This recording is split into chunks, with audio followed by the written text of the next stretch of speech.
আমাদের আশেপাশে আমরা এমন মানুষ নিয়ে থাকি যারা নিজেরা আমাদেরকে কষ্ট দিবে এবং আঘাত দিবে। পরিশেষে বলবে সব কষ্টের কারণ আমি এবং সকল অশান্তির কারণ তুমি। শুনেন, ফ্রিতে একটা টিপস দিই, নিজের মতো করে বাঁচেন। কারো কাছে তুমি জঘন্য, কারো কাছে তুমি নগণ্য, আবার কারো কাছে তুমি তার সবটা জুড়ে। একটা কথা মনে রাখবেন, গাধার নাম যদি গোড়া হয়, গাধা কখনো গোড়া হয় না।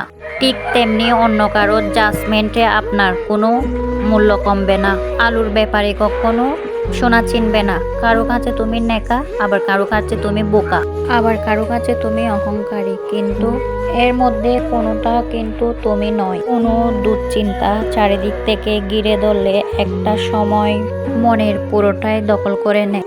এই যে দুশ্চিন্তাগুলো থেকে একটা সময় একা নিজেকে মুক্ত করা যায় না। প্রয়োজন হয় প্রিয় মানুষটার একটু সুন্দর কথা এবং ভালোবেসে বুকে জড়িয়ে ধরে বুঝিয়ে বলা, সান্ত্বনা দেওয়া, কি হয়েছে আমি আছি তো, মন খারাপ করতে হবে না। মেয়ে মানুষ সারা জীবন প্রিয় মানুষের কাছে এই জিনিসটাই অ্যাপসেট করে শুধু। নারীর এক ফোঁটা চোখের পানি এবং মন খারাপের কারণ যেন সেই প্রিয় মানুষটা না হয়।